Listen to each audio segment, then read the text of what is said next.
¿Quién cometió el fraude? ¿Chevron o sus víctimas? En el contexto de una de las cumbres climáticas decisivas para el futuro de la humanidad, la COP26 hoy cumple 28 años desde que empezó la lucha de las víctimas de la compañía Texaco, cuyo propósito es lograr la reparación de los daños causados por esta petrolera en el norte de la Amazonía ecuatoriana. Un día como hoy, 3 de noviembre de 1993, un grupo de residentes de la provincia de Napo y Sucumbíos acompañó al abogado Cristóbal Bonifaz a presentar una demanda judicial bajo la figura de acción de clase en contra de la compañía Texaco, en una corte del Distrito Sur de Nueva York, en los Estados Unidos de Norteamérica. Se la acusó de haber contaminado el medio ambiente y afectado a la salud de las personas debido al uso de tecnología obsoleta y contaminante para extraer petróleo en el Ecuador. Hay muchas historias que contar, pero por ahora, de manera muy escueta, me referiré únicamente a una de ellas: la persecución al abogado Steven Donziger por parte de la compañía Chevron, antes Texaco. El escenario de esa historia es la misma ciudad en donde empezó y sucedieron los principales hechos durante los primeros 9 años de aquella batalla judicial en contra de Chevron, la ciudad de Nueva York. Pero antes, recordemos que en el año 2002, aquella batalla se trasladó a Ecuador y se reinició un año después en la Corte Provincial de Justicia de Sucumbíos. 8 años de intenso esfuerzo, sumados a los 9 anteriores, les costó a las comunidades afectadas lograr la primera victoria. En el 2011, la Corte determinó la culpabilidad de Chevron y la condenó a pagar cerca de $10.000 millones para la reparación de los daños ocasionados por sus operaciones en el norte de la Amazonía ecuatoriana. A partir de este año, empiezan las maniobras, ataques y persecución de la sentenciada, cuyo único propósito es evitar el pago de la condena económica determinada en la sentencia. En ese contexto, empiezo diciendo que Steven Donziger estudió en la Escuela de Derecho de la Universidad de Harvard junto con John Bonifaz. Ambos se graduaron de abogados en 1992. John es hijo de Cristóbal Bonifaz, un abogado ecuatoriano residente en los Estados Unidos desde hace muchos años, y es quien comandaba el equipo legal compuesto por 3 abogados. Fue a través de John que Steven Donziger ingresó al equipo de litigación del caso Texaco, como se denominaba en ese entonces.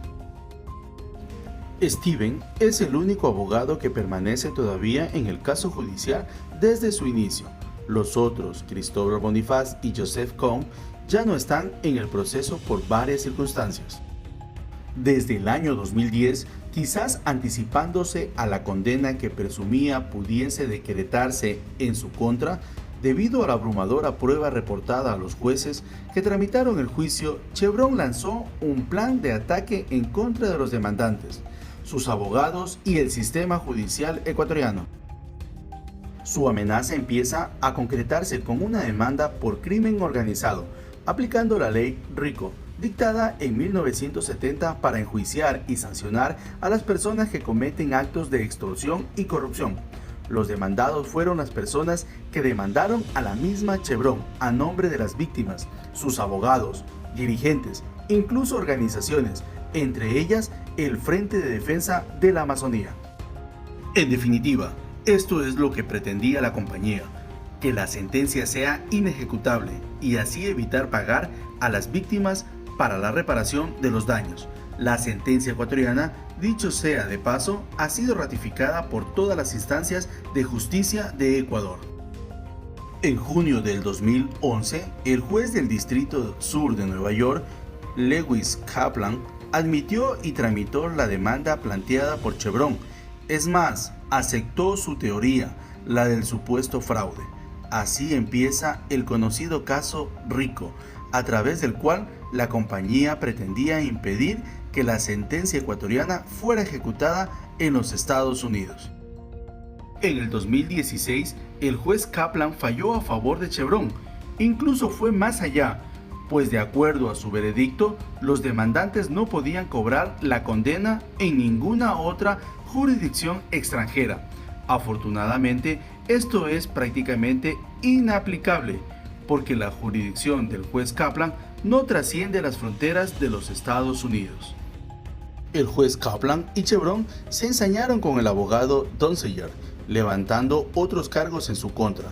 La compañía pidió a través del juez Kaplan que entregue su computador, su teléfono celular y las respectivas contraseñas para acceder a información confidencial. En el año 2019, el juez, en actitud obediente a Chevron, exigió a Steven que cumpla ese pedido. Entonces, Kaplan presentó cargos penales en su contra y el caso pasó a una jueza nombrada por él, Loretta Preska, y a fiscales privados para que acusen a Steven, ya que el fiscal de distrito de los Estados Unidos se negó a hacerlo por motivos éticos y legales.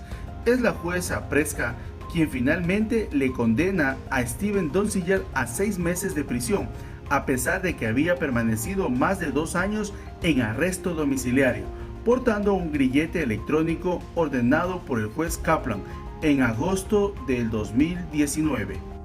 Steven Donziger se presentó en la cárcel Federal Correctional Institute ubicado a 2 horas de Nueva York el pasado 27 de octubre para cumplir la condena.